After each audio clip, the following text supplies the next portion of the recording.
우리가 스스로 선택한다고 믿는 것들, 이게 정말 우리 의지의 완전한 자유에서 나오는 걸까요?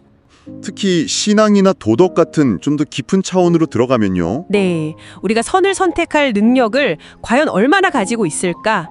이런 질문은 정말 오래된 것 같아요. 수세기 동안 철학자들 또 신학자들을 계속 괴롭혀온 질문이죠. 맞습니다. 오늘 저희가 함께 깊이 살펴볼 자료가 바로 이 질문에 대한 존 칼빈의 답변이라고 할 수 있습니다. 아, 기독교 강요군요. 네, 그의 대표작이죠. 기독교 강요 2권 2장에서 인간이 타락한 이후에 소위 자유의지라는 것이 도대체 어떤 상태에 놓이게 되었는지 아주 치밀하게 분석하고 있습니다. 네, 사실 칼빈의 글이 쉽지만은 않죠. 하지만 그 핵심을 잘 파악하면 인간의 능력과 한계, 그리고 그가 왜 그렇게 겸손을 강조했는지 이걸 이해하는 데 큰 도움이 될 겁니다. 맞아요. 당신께서도 인간 본성과 신앙의 관계를 좀 더 깊이 생각해 볼 수 있도록 저희가 한번 핵심 통찰들을 잘 뽑아내 보겠습니다. 자, 그럼 칼빈의 생각 속으로 한번 들어가 보시죠. 네. 칼빈은 이 자유의지 문제를 다루는 것이 왜 그렇게 중요하면서도 또 동시에 위험하다고 봤을까요? 양쪽으로 이렇게 치우칠 위험이 있다는 거죠. 그렇습니다. 이게 참 중요한 지적인데요. 한쪽 극단은 인간은 아무 선도 행할 능력이 없다, 이렇게 딱 잘라 말함으로써 사람들을 무기력하게 만들거나 아니면 아예 노력조차 포기하게 만드는 그런 위험입니다. 어차피 안 되는데 뭐하러 애쓰나, 이런 식이군요. 네, 그렇죠. 그런 태도로 이어질 수 있다는 거고요. 그럼 반대쪽 극단은 어떤 위험인가요? 반대로 인간에게 아주 조금이라도 선을 행할 능력이 있다고 인정하게 되면 사람들이 금방 교만해져서 그 공로를 자기 자신에게 돌리려고 한다는 겁니다. 결국에는 이게 하나님 자리를 넘보는 그런 교만으로 이어지고 그게 영적인 파멸로 이어진다고 칼빈은 아주 강하게 경고합니다. 스스로 강하다고 믿고 이렇게 부러지기 쉬운 갈대지팡이에 의지하는 것 같다, 이런 비유를 썼던가요? 네, 비슷한 맥락입니다. 굉장히 위험하다는 거죠. 그럼 이 두 가지 위험 사이에서 칼빈이 제시하는 길은 무엇이었을까요? 핵심은 결국 정확한 자기 인식에 있습니다. 그러니까 인간이 자기 힘만으로는 참된 선을 행할 수 없는 상태라는 것을 정직하게 인정하는 데서 출발한다는 거죠. 그게 어떻게 길을 제시하죠? 이게 좀 역설적인데요. 바로 이 자신의 없음, 자신의 비참함을 깨달을 때 비로소 자신에게 없는 그 선과 자유를 진정으로 갈망하게 되고 결국 하나님께 의지하게 된다는 겁니다. 아하. 이게 바로 칼빈이 바라는 진정한 겸손의 출발점이라고 할 수 있습니다. 원래 인간이 가졌던 그 영광조차도 사실 스스로 얻은 게 아니었는데 타락으로 그것마저 잃어버렸으니 더더욱 자신을 내세울 게 없다는 그런 논리죠. 그렇군요. 그래서 자신의 능력에 대한 어떤 기대나 자랑을 버리는 것이 하나님께 영광을 돌리는 것일 뿐 아니라 우리 자신에게도 가장 안전하고 유익한 길이다, 이렇게 강조를 합니다. 야, 정말 흥미로운 관점이네요. 자신의 한계를 아는 것이 오히려 새로운 시작점이 될 수 있다니. 그럼 이 문제에 대해서 칼빈 이전의 철학자들은 좀 달랐을 것 같은데요. 그들은 인간의 이성을 꽤 신뢰하지 않았나요? 맞습니다. 플라톤이나 키케로 같은 고대 철학자들을 보면 대체로 인간의 이성, 라틴어로 라티오라고 하죠. 이 이성이 잘 발휘되면 올바른 판단을 내릴 수 있고, 네. 그리고 이 이성이 의지, 즉 볼룬타스를 잘 인도해서 덕스러운 삶을 살 수 있다, 이렇게 믿었습니다. 물론 감정이나 나쁜 습관이 방해가 된다는 건 그들도 인정했지만, 네, 그런 어려움은 인정했죠. 하지만 근본적으로는 이성의 힘으로 충분히 극복할 수 있다, 이렇게 본 겁니다. 키케로의 그 유명한 말, 행운은 신에게 빌어야 하지만 지혜는 우리 스스로에게서 찾아야 한다. 여기에 그런 생각이 딱 드러나는 것 같네요. 그렇죠. 이성의 길을 보여주고 의지는 그 길을 따를 선택의 자유가 있다, 이런 믿음이 깔려 있었던 거죠. 이성이 마치 영혼의 여왕처럼 딱 군림해서 올바른 통치를 할 수 있다. 이런 좀 낙관적인 견해였군요. 네, 지배적이었습니다. 덕을 쌓거나 악행을 저지르거나 결국에는 개인의 선택에 달렸다, 이렇게 본 것이죠. 그런데 이제 초기 기독교 저술가들로 넘어오면 분위기가 좀 달라지는 것 같아요. 특히 칼빈은 아우구스티누스를 제외하면 그 입장이 좀 모호했다고 평가하던데요. 그렇습니다. 대부분의 교부들, 그러니까 초기 교회 지도자들이죠. 이분들도 죄로 인해서 인간의 이성이 손상되고 의지가 악한 욕망에 끌린다는 점 자체는 인정을 했습니다. 그건 분명해요. 네. 하지만 동시에 그 이전 철학자들의 영향도 아직 남아있었고 또 뭐랄까 신자들을 너무 절망시키지 않으려는 그런 목회적인 고려도 있었을 겁니다. 아, 현실적인 이유도 있었겠군요. 네, 그래서 결과적으로 인간의 능력을 다소 높게 평가하는 듯한 그런 발언들이 종종 발견된다는 거죠. 예를 들면 어떤 말들이 있었을까요? 예를 들어 크리소스토무스 같은 교부는 하나님은 선택의 자유를 주셨다거나 심지어 악한 자라도 원하기만 하면 선하게 변할 수 있다 이런 말을 남겼어요. 혹은 우리가 할 일을 먼저 하자 그러면 하나님이 나머지를 채우실 것이다 같은 말도 있고요. 히에로니무스도 비슷하게 시작은 우리의 몫이고 완성은 하나님의 몫이다 이렇게 말했죠. 칼빈은 바로 이런 말들이 인간의 역할을 너무 부각시킨다. 그래서 성경의 가르침과 약간 미묘하게 좀 어긋난다고 본 거군요. 네, 맞습니다.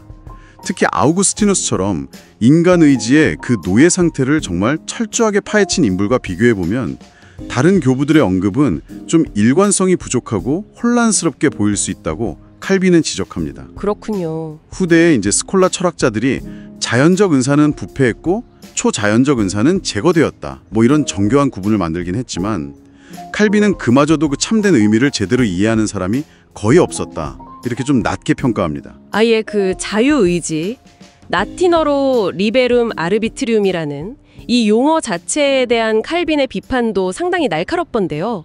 이게 왜 그렇게 문제가 된다고 본 거죠? 칼빈에게 이 용어는 굉장히 오해의 소지가 크다고 봤습니다. 왜냐하면 자유라는 말이 붙어 있으니까요. 네. 마치 인간에게 여전히 선과 악 사이에서 이게 중립적으로 딱 선택할 힘이 남아있는 것처럼 그런 착각을 준다는 겁니다. 스콜락자들은 뭐 강제로부터의 자유는 남아있다고 말하긴 했지만요. 그렇죠. 그러니까 외부 압력 없이 우리가 스스로 원해서 죄를 짓는다는 그런 의미에서의 자유는 인정했지만 칼빈은 그걸 자유라고 부르는 것 자체가 말이 안 된다. 언어도 단이라고 봤습니다. 스스로 원해서 죄의 노예가 된 게 그게 뭐 얼마나 대단한 자유냐, 뭐 이런 식의 반문인 거죠. 정확합니다. 바로 그겁니다.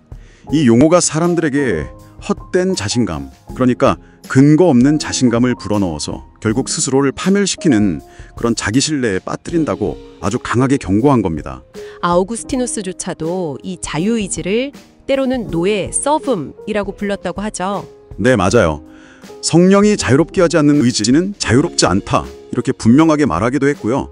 칼빈은 바로 아우구스티누스의 이런 통찰을 굉장히 중요하게 여겼습니다. 그렇다면 칼빈 자신이 생각했던 타락 이후 인간 이성의 상태는 구체적으로 어떤 모습이었을까요?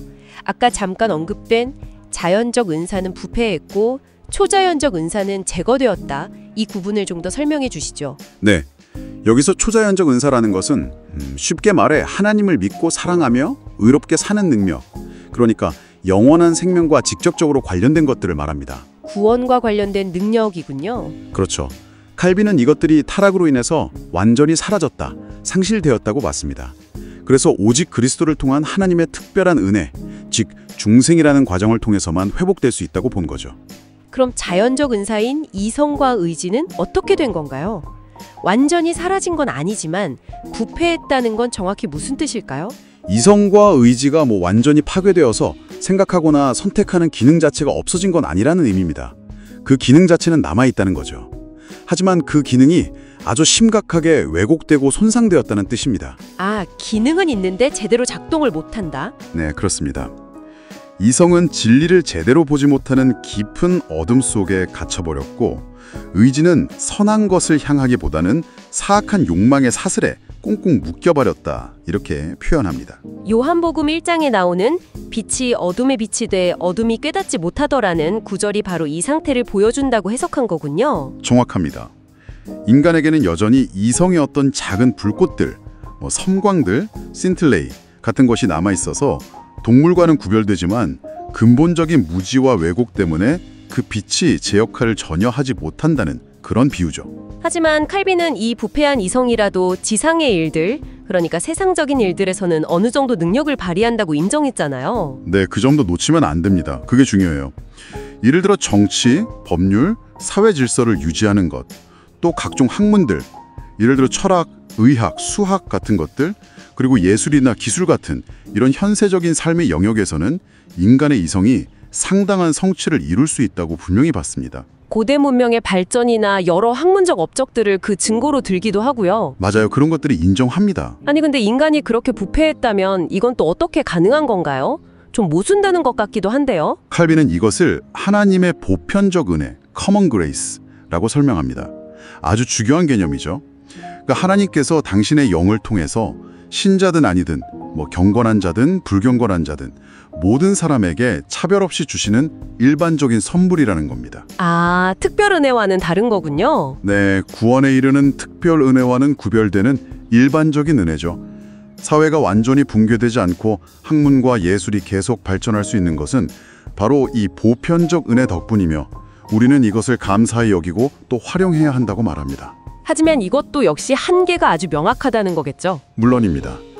예리하시네요. 이 지상의 지식조차 결코 완전하지 않다는 거죠. 헛된 탐구에 빠지기도 쉽고 전도서에서 계속 이야기하는 것처럼요. 네. 또 진리의 일부를 발견한다 해도 온갖 오류와 뒤섞이기 일쑤입니다. 많은 철학자들이 그랬던 것처럼요. 그리고 결정적으로 중요한 것은 이 모든 지상의 활동들이 그 궁극적인 목적인 하나님을 영화롭게 하는 데까지는 이르지 못한다는 겁니다. 아까 그 번갯불 비유가 생각나네요. 네, 밤길에 걷는 나그네가 번갯불에 잠시 길을 보는 것 같다는 비유요. 순간적으로 뭔가 번쩍하고 보이는 것 같지만 곧 다시 어둠 속에 갇히고 마는 그런 상태와 같다는 거죠.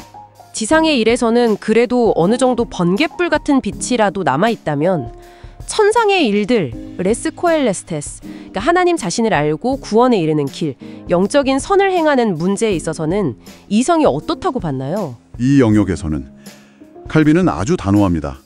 인간의 이성은 완전히 눈이 멀었다고 단언합니다. 완전히요? 네. 아무리 세상에서 똑똑하다고 하는 사람이라도 영적인 진리에 관해서는 두더지보다 더 어둡다고까지 표현을 하죠. 와, 강력한 표현이네요. 네. 철학자들이 간혹 하나님에 대해 뭔가 그럴듯한 말을 하는 경우가 있어도 그것은 진리의 아주 희미한 그림자일 뿐이지 온전한 인식에는 결코 이르지 못한다고 봅니다. 오히려 그런 단편적인 지식 때문에 나중에 하나님 앞에서 저는 전혀 몰랐습니다 이렇게 핑계대지 못하게 만드는 역할만 할 뿐이라는 거죠. 성경도 이런 영적 무지를 계속해서 강조한다고 보나요? 그렇습니다. 아까 잠깐 언급했던 요한복음 1장에 어둠이 깨닫지 못하더라는 말씀 외에도 예를 들어 고린도전서 2장에 육에 속한 사람은 하나님의 성령의 일들을 받지 못한다, 알 수도 없다는 말씀. 네. 또 마태복음 16장에서 베드로가 주는 그리스도시요 살아계신 하나님의 아들이시니이다 라고 고백했을 때 예수님께서 이를 내게 알게 하니는 혈육이 아니요 하늘에 계신 내 아버지시니라 라고 하셨잖아요. 아, 그렇죠. 이 모든 것이 인간 이성의 영적인 무능력을 명백하게 증언한다고 칼빈은 해석합니다. 인간의 마음은 성령의 특별한 조명, 즉 일루미나티오 없이는 하나님의 깊은 비밀을 깨달을 수 없다는 겁니다. 태양이 아무리 밝게 빛나도 눈을 감고 있으면 볼 수 없는 것처럼 하나님의 말씀이라는 진리의 빛이 있어도 성령께서 마음의 눈을 열어주시지 않으면 깨달을 수 없다. 아, 이 비유가 정말 와닿네요. 네. 다윗이나 바울 같은 그런 위대한 신앙의 인물들조차 스스로 깨달을 수 없어서 하나님의 도우심을 간절히 구했다는 점도 참 인상적입니다. 바로 그 지점입니다. 인간 스스로의 힘으로는 영적 진리를 파악할 수 없다는 그 철저한 인식이 어찌 보면 신앙의 출발점이라는 거죠. 자, 그럼 이제 의지로 넘어가 볼까요? 이성이 그렇다면 우리가 선택을 내린다고 생각하는 이 의지, 이건 또 어떤 상태일까요? 칼빈은 의지 역시 죄의 노예 상태라고 봤죠? 그렇습니다. 이성뿐만 아니라 의지도 마찬가지라는 거죠. 물론 사람은 본능적으로 좋은 것을 추구하긴 합니다. 배고프면 밥을 찾고 즐거움을 원하고 고통을 피하려 하죠. 네. 하지만 켈빈은 이것을 진정한 의미의 선을 추구하는 능력으로 보지 않습니다. 이건 단지 자기에게 이로운 상태를 바라는 본성의 경향일 뿐이고 이건 동물에게도 있는 거라는 거죠. 이걸 가지고 자유의지가 있다고 말할 수는 없다는 겁니다. 그럼 진정한 자유의지, 그러니까 선을 행할 수 있는 능력이라는 건 어떤 요소들을 포함해야 한다고 보는 건가요? 칼빈에 따르면 진정한 자유의지는 크게 세 가지 요소가 필요합니다. 첫째, 이성이 참된 선이 무엇인지 올바로 분별해야 하고, 네, 분별. 둘째, 그렇게 분별된 선을 의지가 선택해야 하고, 선택. 셋째, 그렇게 선택한 선을 실제로 행할 수 있는 능력이 있어야 합니다. 아, 분별, 선택, 실행. 이 세 가지군요. 네. 그런데 타락한 인간은 이 모든 단계에서 다 실패한다고 보는 겁니다. 뭐 영원한 복을 싫어할 사람은 없겠죠. 하지만 성령의 도우심 없이는 아무도 그것을 진정으로 원하거나 추구하지는 못한다는 겁니다. 여기서 이제 로마서 7장에 나오는 바울의 그 유명한 탄식, 오호라 나는 공고한 사람이로다. 원하는 바 선은 행하지 아니하고 도리어 원하지 아니하는 바 악을 행하는도다. 이 구절을 가지고 그래도 인간 안에 선을 향한 의지 자체는 조금 남아있는 것 아니냐, 이렇게 반론할 수도 있을 것 같은데요. 네, 그 구절 때문에 많은 논쟁이 있었죠. 하지만 킬빈은 그 해석에 동의하지 않습니다. 로마서 7장의 그 갈등은 아직 구원받지 못한 자연인의 상태를 묘사하는 것이 아니라 이미 성령으로 거듭났지만 여전히 육체의 죄성과 싸우고 있는 신자의 내적 투쟁을 묘사하는 것이라고 해석합니다. 아, 그게 자연인의 상태가 아니라는 거군요. 네, 자연 상태의 인간에 대해서는 성경이 훨씬 더 단호하게 말하고 있다는 거죠. 예를 들어 죄를 범하는 자마다 죄의 종이라 요한복음 8장 34라든지 사람의 마음에 계획하는 바가 항상 악할 뿐임을 보시고 창 6.5. 네. 또 빌립보서 2장 13절 너희 안에서 행하시는 이는 하나님이시니 자기의 기쁘신 뜻을 위하여 너희에게 소원을 두고 행하게 하신다. 이 말씀처럼요. 와, 그 빌립보서 말씀은 정말 선을 행하고 싶은 마음, 그 소원조차도 우리 스스로 만들어내는 것이 아니라 하나님께서 주셔야 한다는 거네요. 바로 그겁니다. 그럼 흔히 말하는 뭐 준비 은혜 같은 개념? 그러니까 우리가 먼저 마음을 준비하면 하나님이 도와주신다는 식의 생각조차도 부정하는 셈이 되는데요. 맞습니다. 칼빈은 선을 향한 의지의 첫 움직임, 그 아주 작은 시작조차도 전적으로 하나님의 은혜의 결과라고 봅니다. 인간 쪽에서 먼저 시작할 수 있는 건 아무것도 없다는 거죠. 다윗이 시편 51편에서 하나님이여 내 속에 정한 마음을 창조하시고 라고 기도했던 것처럼 그 선을 원하는 마음 자체가 하나님의 창조적인 사역이라는 거군요. 네, 그렇습니다. 그래서 결국 아우구스티누스의 표현을 빌려서 죄 말고는 우리 자신의 것이 아무것도 없다는 결론에 이르게 되는 겁니다. 휴, 정말 철저하네요. 그렇다면 우리 양심에 새겨져 있다는 그 자연법은 도대체 무슨 소용이 있는 걸까요? 로마서 2장에서도 이방인들이 율법 없이도 율법의 행위를 나타낸다고 하는데요. 칼빈은 물론 자연법의 존재와 그 기능을 인정합니다. 사람들이 기본적인 선악을 구별하게 하고 특히 사회 질서를 유지하는 데 필요한 어떤 도덕적 감각, 예를 들어 살인이나 도둑질, 거짓말 같은 것을 나쁘다고 여기는 그런 마음을 갖게 한다는 점은 인정하죠. 네. 하지만 그 자연법의 주된 목적은 우리가 나중에 하나님 앞에서 자신의 죄에 대해 저는 몰랐습니다 라고 핑계댈 수 없도록, 즉 인넥스쿠사빌리스, 핑계할 수 없게 만드는 데 있다고 봅니다. 양심이 결국 우리 자신의 죄를 고발하는 증인이 된다는 겁니다. 아, 그러니까 변명하지 못하게 하려는 목적이 크다는 거군요. 하지만 그 자연법만으로는 결코 충분하지 않다는 말씀이시죠? 네, 여러 면에서 그 한계가 아주 뚜렷합니다. 우선 하나님을 어떻게 섬겨야 하는지에 대한 문제, 즉 율법의 첫째 돌판에 관련된 내용에 대해서는 자연법이 거의 아무것도 알려주지 못합니다. 완전히 무지하다고 할 수 있죠. 네. 그리고 둘째 돌판, 즉 인간관계에 대한 내용에 대해서도 아주 피상적인 수준에 머문다는 겁니다. 예를 들어 살인은 나쁘다고 알지만 마음속으로 원수를 미워하거나 그가 죽기를 바라는 것은 괜찮다고 여기고, 그렇죠. 또 겉으로 드러난 간음은 비난하면서도 마음속의 음욕은 뭐 대수롭지 않게 생각하는 경향이 있죠. 칼빈의 표현을 빌리자면 이 자연의 빛은 이 깊은 죄의 심연까지는 결코 비추지 못하고 그 문턱에서 그냥 꺼져버린다는 겁니다. 자, 그럼 오늘 논의를 한번 정리해 볼 시간이 된 것 같습니다. 칼빈에 따르면 타락한 이후 인간에게는 지상의 일들을 처리할 어떤 이성적인 능력이나 기술 같은 것이 남아있긴 하지만 이것조차도 사실은 하나님의 보편적 은혜 덕분이고 그마저도 심각하게 부패했다는 것. 네. 그리고 결정적으로 하나님을 알고 영적인 선을 행하는 문제에 있어서는 인간의 이성은 완전히 눈이 멀었고 의지는 죄의 노예가 되어서 전적으로 무능력하다. 이렇게 요약할 수 있겠네요. 그렇습니다. 이것이 바로 칼빈이 도달한 인간의 상태에 대한 아주 냉철하면서도 정직한 진단이라고 할 수 있습니다. 그리고 바로 이 지점에서 겸손, 라틴어로 후밀리타스가 왜 그토록 중요한지가 명확하게 드러납니다. 네. 참된 지혜와 자유는 우리 자신의 비참함과 무능력을 철저하게 인정하는 데서 시작된다는 거죠. 스스로에게서는 어떤 선함도 기대할 수 없음을 깨닫고 오직 하나님의 자비와 은혜만을 바라보는 그 태도 말입니다. 오거스티누스가 기독교 신앙의 핵심을 첫째도 겸손, 둘째도 겸손, 셋째도 겸손이라고 했던 이유가 바로 여기에 있었군요. 정확히 그렇습니다. 그런데 이 겸손이 우리를 그냥 낙담시키거나 절망하게 만드는 것이 아니라 오히려 우리 힘으로는 결코 가질 수 없는 참된 자유와 선을 주시는 그 하나님께로 우리를 이끈다는 말씀이시군요. 네, 바로 그 점이 중요합니다. 스스로의 의지로는 이 죄의 노예 상태를 도저히 벗어날 수 없음을 인정할 때 비로소 성령의 도우심을 간절히 구하게 되고 그 은혜를 통해서 하나님을 바로 알고 선을 기뻐하며 행할 수 있는 그런 진정한 자유를 얻게 된다는 것. 이것이 칼빈이 전하고자 했던 핵심 메시지라고 생각합니다. 네, 오늘 칼빈의 기독교 강요 2권 2장을 통해서 인간의 자유 의지 문제에 대한 그의 깊은 성찰을 함께 따라가 보았습니다.